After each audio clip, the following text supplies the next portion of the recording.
तीसरी बार, तीसरी बार, तीसरी बार।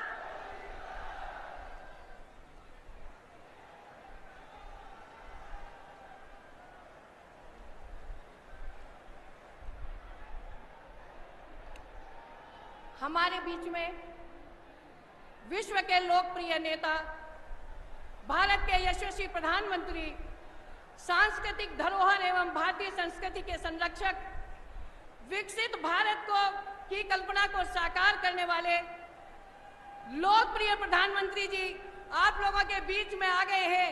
एक बार जोरदार तालियों के साथ अपने नेता का स्वागत करेंगे।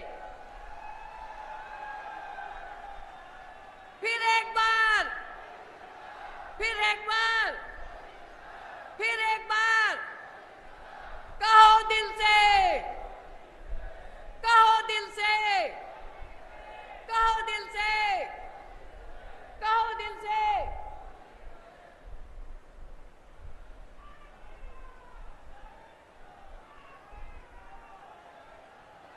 अब मैं अपनी मातृशक्ति से आह्वान करती हूं कि हमारे देश के यशस्वी प्रधानमंत्री जी का भगवान शिव की प्रतिमा देकर उनका स्वागत करेंगी।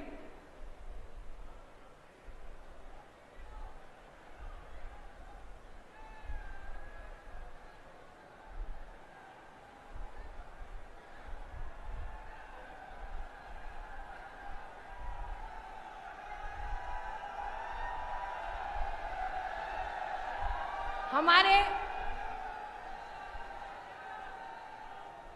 भारत माता की, भारत माता की, नरेंद्र मोदी, नरेंद्र मोदी। आज रामगंगा के तट पर नाथ नगरी बरेली में लोकसभा क्षेत्र आमला और बदायूं के इस जनसैलाब में उपस्थित देश के यशस्वी प्रधानमंत्री, दुनिया के लोकप्रिय नेता आदरणीय नरेंद्र मोदी जी का मैं आज इस अवसर पर स्वागत और अभिनंदन करता हूं। और भाइयों बहनों, 10 वर्षों का जो कामकाज का लेखा जोखा है, हमारे लिए गर्व की बात है कि माननीय प्रधानमंत्री जी की नेतृत्व में चलने वाली सरकार ने 10 वर्षों में हमारे सभी संकल्पों को पूरा किया। और माननीय प्रधानमंत्री जी आज हम सब लोगों के बीच में अपनी सरकार का, अपने कामकाज का और भविष्य का लेखा जोखा लेकर आप सबके बीच में आए। मैं प्रधानमंत्री जी का स्वागत करता हूं और उनसे विनम्र आग्रह करता हूं कि हम सभी का मार्गदर्शन करें माननीय प्रधानमंत्री श्री नरेंद्र मोदी जी।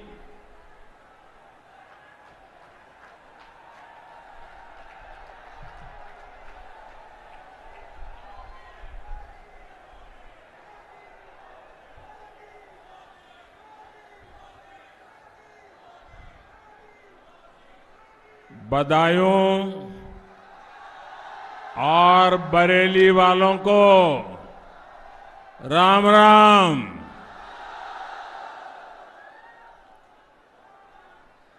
सबसे पहले तो मुझे यहां पहुंचने में विलंब हुआ।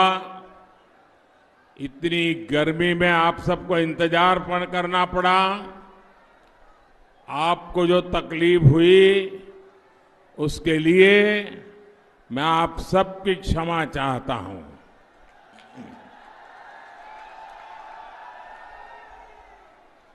ये जो स्नेह, ये जो प्यार आप मुझ पर, मेरे इन साथियों पर बरसाते हैं, यही मेरी पूंजी है। ये आपका प्यार ही मेरे जीवन की ऊर्जा है। विशेष रूप से माताएं, बहनें इतनी विशाल संख्या में यहां आई हैं। मोदी आपकी सेवा में जीवन के पल पल और शरीर का कण कण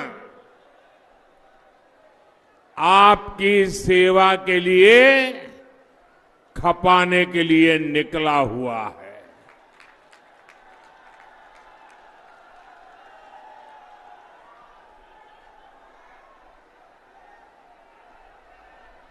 मैं कश्मीर से कन्याकुमारी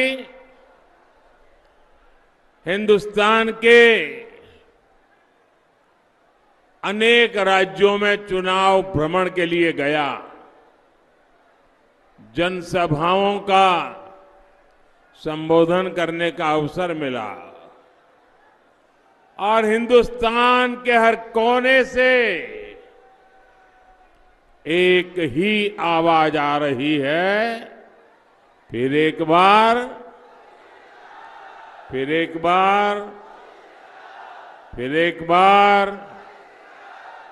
भाइयों और बहनों, मैं एक प्रार्थना करूं, आप मेरी बात ध्यान से सुनोगे? मुझे जवाब दीजिए। मैं एक प्रार्थना करूं, आप मेरी बात ध्यान से सुनोगे? देखिए, इस जगह बहुत छोटी पड़ गई और इसलिए आप में से कुछ लोग आगे आने की कोशिश कर रहे हैं। कृपा करके आप जहां है वहीं खड़े रहिए। अब जगह नहीं है, अब जगह नहीं है, आप आगे नहीं आ पाएंगे और आपको असुविधा के लिए फिर से क्षमा मांगता हूं, पर आप वहीं शांति से, मेरे पास जितना समय है, मेरी बात मुझे कहने का मौका दीजिए। आपका प्यार मेरे सर आंखों पर, आपका आशीर्वाद ये मेरे लिए ऊर्जा है। तो मेरी बात मानोगे? बोले भारत माता की। भाइयों और बहनों, कहा जाता है जितनी मजबूत नींव उतना ही मजबूत घर। इसी सोच के साथ आज भाजपा विकसित भारत के लिए गरीब, किसान, युवा और नारी शक्ति को सशक्त कर रही है। ये भाजपा है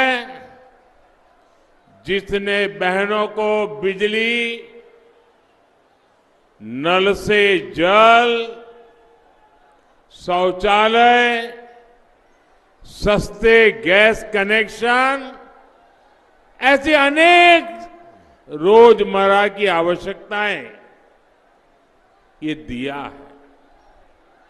ये भाजपा है जिसने मुफ्त राशन की योजना चलाई ताकि किसी मां के बच्चे को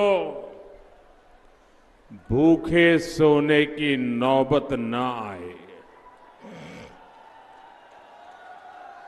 हमने मुफ्त इलाज की योजना चलाई ताकि बहनों को अपनी बीमारी न छुपानी पड़े।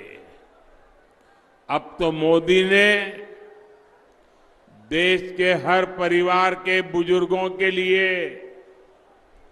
मुफ्त इलाज की गारंटी दी है। और मेरी आपसे विनती है, आप जब लोगों को मिलने जाएं ना, तो हर परिवार में 70 साल से ज्यादा आयु के बुजुर्ग हैं, उनको बताइए कि अगर बीमारी में जो खर्चा आपके बेटे को करना पड़ता था, वो खर्चा अब दिल्ली में जो आपका बेटा बैठा है ना, वो करेगा। ये बता देंगे, हर बुजुर्ग को बता देंगे। 70 साल से ऊपर की उम्र का कोई भी बुजुर्ग अब उनके इलाज का खर्चा उनके परिवार के लोगों के सर पर नहीं पड़ेगा। ये जिम्मेवारी मोदी की रहेगी। जब से पीएम आवास के ज्यादातर घर देश की करोड़ों बहनों के नाम हुए हैं, तब से उनकी आर्थिक शक्ति कई गुना बढ़ गई है। साथियों, आने वाले 5 साल देश की नारी शक्ति का जीवन और अधिक शक्तिशाली बनाने वाला होगा। हम खेत में ड्रोन से लेकर इसरो में जहां से चंद्रयान चलते हैं, नारी शक्ति का विस्तार देखेंगे। आने वाले समय में 3 करोड़ ग्रामीण बहनों को हम लखपति दीदी बनते देखेंगे और ये मोदी की गारंटी है। साथियों, हमारे वो योगी जी और उनकी पूरी टीम उत्तर प्रदेश में जो मेहनत कर रही है, उस मेहनत से आज यूपी की पहचान नए अवसरों की धरती के तौर पर बन रही है। योगी जी के नेतृत्व में यूपी का भाग्य बदल रहा है और यूपी के सांसद के नाते मेरे लिए भी ये गर्व का विषय है। यहां तो नैनो यूरिया की इतनी बड़ी फैक्ट्री है, ऐसे अनेक कारखाने यहां लग रहे हैं। पहले आपका हक का पैसा भ्रष्टाचारी लूट लेते थे, आज देखिए बरेली और बदायूं के किसानों को ही पीएम किसान सम्मान निधि से 600 करोड़ रुपए मिल चुके हैं। ऐसे काम तब होता है जब विकास सबसे ऊपर होता है, सर्वोपरि होता है। भाइयों और बहनों, 24 का ये चुनाव 1000 वर्ष की गुलामी की मानसिकता से देश को पूरी तरह से मुक्त करने का चुनाव है। ये चुनाव भारत के स्वाभिमान को नई बुलंदी देने वाला चुनाव है। आप जरा याद कीजिए, 10 साल पहले तक सपा और कांग्रेस, ये दोनों लोग क्या कहते थे? हमें चिढ़ाने के लिए आए दिन कहते थे, ये भाजपा वाले बड़ी बड़ी बातें करते हैं और कहते हैं मंदिर वहीं बनाएंगे। फिर वो मजाक उड़ाते थे, मंदिर वहीं बताएंगे, तारीख नहीं बताएंगे। ऐसी गाली देते थे कि नहीं देते थे? ऐसी गाली देते थे कि नहीं देते थे? और मैं चुपचाप सब गाली सहता था, चुपचाप सहता था। आपके आशीर्वाद से हमने मंदिर भी बनवाया, प्रभु रामलला की प्राण प्रतिष्ठा भी हो गई। हुई कि नहीं हुई? हमने तारीख भी बताई, टाइम भी बताया, जगह भी बताई और जाकर के निमंत्रण भी दिया। लो भाई, ये जगह है, तारीख है, समय है, आओ। प्रभु राम के प्राण प्रतिष्ठा का इतना बड़ा अवसर, लेकिन उनका अहंकार इतना था, ये अपने आप को प्रभु राम से भी बड़े मानते हैं। और इन लोगों ने, सपा और कांग्रेस दोनों ने इतना बड़ा पवित्र काम, राम मंदिर का निमंत्रण उनको घर जाकर के दिया गया था, उस निमंत्रण को उन्होंने ठुकरा दिया। क्यों? एक ही गणित था कि अगर मंदिर के प्राण प्रतिष्ठा के निमंत्रण को स्वीकार किया तो उनका वोट बैंक नाराज हो जाएगा। राम ही नहीं, बल्कि इन्होंने हमारे श्याम को भी नहीं छोड़ा। आप जानते हैं कि हमारे भगवान श्री कृष्ण, उन्होंने प्राचीन द्वारका नगरी समुंदर के पास गुजरात में बनाई थी और वो वहीं आकर रहे थे। और पुरातत्वविदों का कहना है कि भगवान श्री कृष्ण वाली द्वारिका है, वो उस किसी जमाने में पानी में डूब गई, वो पानी के नीचे है। तो मैं बड़ी श्रद्धा के साथ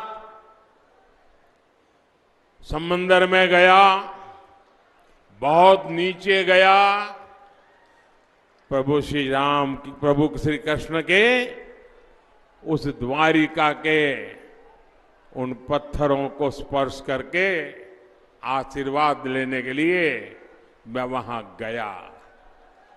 लेकिन कांग्रेस के शाहजादे ने उसका भी मजाक उड़ाया। और मैं तो हैरान हूं, ये उत्तर प्रदेश में सपा के ठेकेदार जो खुद को यदुवंशी बताते हैं, जो यदुवंशी कहते हैं, ऐसे सपा के परिवारवादी वो भी ये श्री कृष्ण की मजा उड़ाने वालों ने, बेइज्जती करने वालों की आरती उतार रहे हैं। इससे बड़ा दुर्भाग्य क्या हो सकता है? भाई और बहनों, सपा कांग्रेस का इंडी गठबंधन तुष्टीकरण के लिए किसी भी हद तक जा सकता है। आप देखिए, आजकल समाजवादी पार्टी के साथ दोस्ती की कस्में रही कांग्रेस, खतरनाक इरादों से पूरे देश में हंगामा मचा है।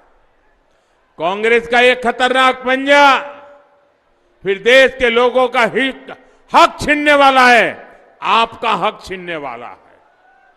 कांग्रेस का इरादा है ओबीसी जातियों को मिलने वाला आरक्षण छीनकर उनका हिस्सा उनके जो खास पसंद की वोट बैंक है, वो खास पसंद की वोट बैंक को दिया जाएगा। आपका हक छीन लिया जाएगा। वोट बैंक की राजनीति मजबूत करने के लिए किया जाएगा। कांग्रेस पार्टी के इन इरादों पर समाजवादी पार्टी के शाहजादे ने चुप्पी साध रखी। इन सारी बातों को समाजवादी पार्टी का पूरा समर्थन है। आपको याद होगा, यहां यूपी में ही 2012 में विधानसभा चुनाव से ठीक पहले यूपीए सरकार ने धर्म के आधार पर आरक्षण देने का प्रयास किया था। उस समय उनकी कोशिशें सफल नहीं हुई, लेकिन अब ये लोग मिलकर फिर से धर्म के आधार पर आरक्षण देने में जुट गए हैं। साथियों, कल से देश में एक नया नारा चर्चा में आया है और नया नारा मैं बताऊं आप याद रखोगे? और ये बहुत हम सब के लिए चिंता वाला नारा है। क्या चर्चा चल रही है? कांग्रेस की लूट, कांग्रेस की लूट जिंदगी के साथ भी और जिंदगी के बाद भी। इसका मतलब है कांग्रेस चाहती है कि आपकी संपत्ति की जांच कराई जाए, आपकी संपत्ति का सर्वे कराया जाए, एक्सरे निकाला जाए। एक्सरे, आपके पास कितना सोना है, कितने गहने हैं, कितने रुपये हैं, कितनी वाहन है, गाड़ी कितनी, ट्रैक्टर कितना, साइकिल है कि नहीं है, सारा सर्वे किया जाए। और फिर इसके बाद कांग्रेस का इरादा है आपकी संपत्ति को भी छीनकर वो अपने चहेती वोट बैंक को मजबूत करने के लिए वहां दे देंगे। इतना ही नहीं, कांग्रेस चाहती है आपने जो संपत्ति अपने बच्चों के लिए जुटाई है और आप चाहते हैं कि मरने के बाद अपने संतानों को कुछ दे करके जाएं, और इसलिए अब बचत करते हैं। अब कांग्रेस वालों ने घोषणा की है कि मृत्यु के बाद ये जो आपकी संपत्ति है उसमें से सब आपके संतानों को नहीं मिलेगी। आधे से ज्यादा संपत्ति ये सपा कांग्रेस की सरकारें जब्त कर लेगी। टैक्स ऐसा लगाएंगे कि वो संपत्ति जब्त हो जाएगी। यानी आपने 4 कमरों का घर बनाया हो तो उसमें से 2 कमरे कांग्रेस सपा सरकार दबोच लेगी। आपके पास 10 बीघा का खेत है तो उसमें से 5 बीघा आपके बेटे बेटियों को मिलेगा, 5 बीघा ये दबोच लेगी कांगी और एसपी की सरकार। और ये किसको बांटेंगे? ये सब लूट करके अपनी वोट बैंक को बांटेंगे।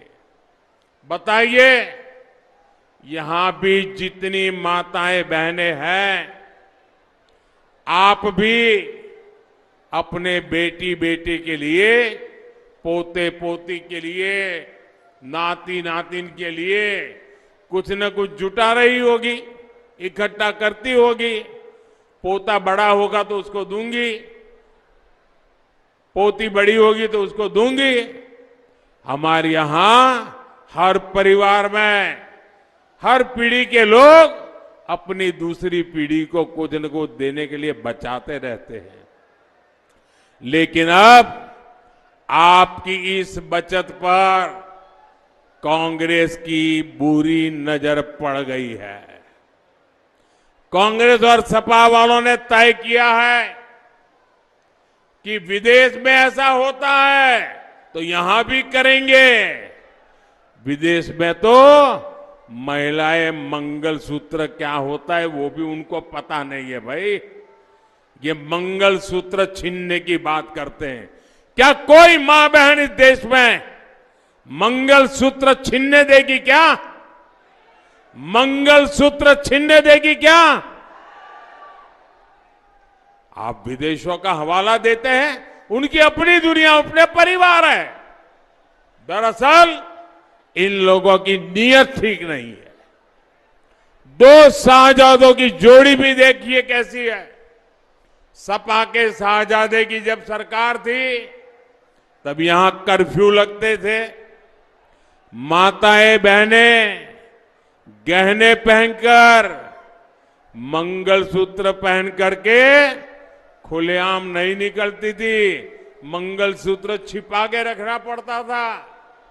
और कांग्रेस के शहजादे अब एक्सरे मशीन लगाकर ये जो स्त्री धन है उसको भी, मंगलसूत्र को भी छीनने की घोषणा कर रहे हैं।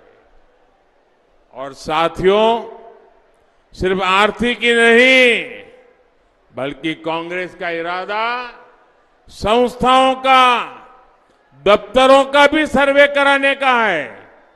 यानी अगर किसी पिछड़े दलित परिवार में 2 लोग नौकरी में है तो एक नौकरी छीनकर ये लोग उनको देंगे जिनका कांग्रेस के मुताबिक देश के संसाधनों पर पहला हक है। और इसलिए भाइयों बहनों, ये चुनाव भले है लेकिन उससे भी गंभीर मुद्दा है जिस पर सतर्क रहने की जरूरत है। हम किसी भी हालत में आपके हक को छीनने नहीं देंगे। भाइयों और बहनों, इंडी गठबंधन के नेता इसलिए वोट मांग रहे हैं ताकि धर्म आधारित आरक्षण देने के लिए संविधान बदल सके। और मैं 400 सीटें इसलिए मांग रहा हूं ताकि प्रदेशों में जो उन्होंने खेल शुरू किया है, ये धर्म के आधार पर आरक्षण देकर के एससी, एसटी, ओबीसी का आरक्षण लूटने का उन्होंने मन में मंसूबा रखा है, उसको हमेशा हमेशा ताला लगाने के लिए मुझे 400 सीट की जरूरत है। भाइयों, आपके रक्षा के लिए मुझे 400 सीट चाहिए। आपके हक को कोई छीन न ले, इसलिए मुझे 400 सीट की जरूरत है।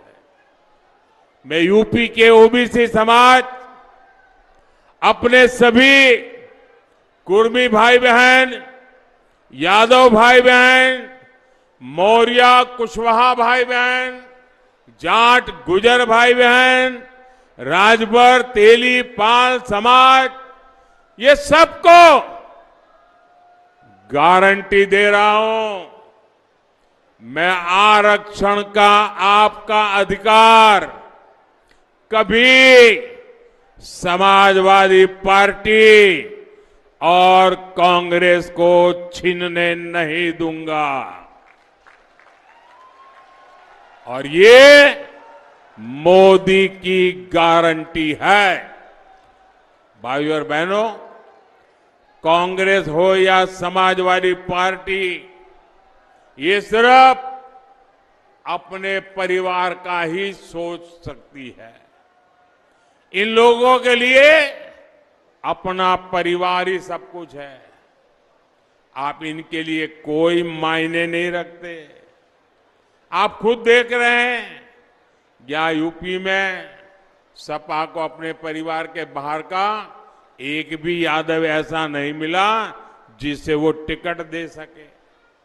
यहां बदायूं हो, मैनपुरी हो, कन्नौज हो, आजमगढ़ हो, फिरोजाबाद हो, सब जगह एक ही परिवार के सदस्यों को टिकट मिला है।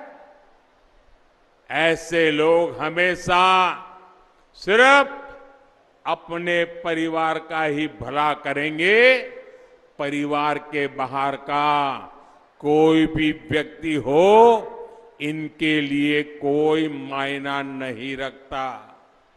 भाइयों और बहनों, मजबूत भारत के लिए एससी, एसटी, ओबीसी और महिलाओं के हक की सुरक्षा के लिए आपको हर बूथ पर कमल खिलाना है।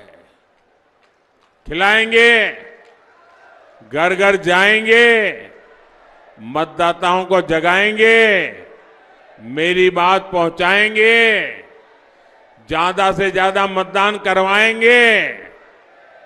देखिए, आंवला से मेरे पुराने साथी धर्मेंद्र कश्यप जी और बदायूं से हमारे साथी दुर्विजय शाक्य जी को दिया हुआ आपका एक एक वोट मोदी को जाएगा। आपका वोट, आप कमल पे बटन दबाएंगे ना तो सीधा सीधा मोदी को जाएगा। और इसलिए 7 मई को कितनी ही गर्मी क्यों न हो, पहले मतदान फिर जलपान, ये घर घर जाकर आग्रह करना है। मेरी तरफ से हाथ जोड़कर बताइएगा कि मोदी जी ने आपको राम राम कहा है। मेरे साथ बोलिए, भारत माता की, भारत माता की, भारत माता की। बहुत बहुत धन्यवाद।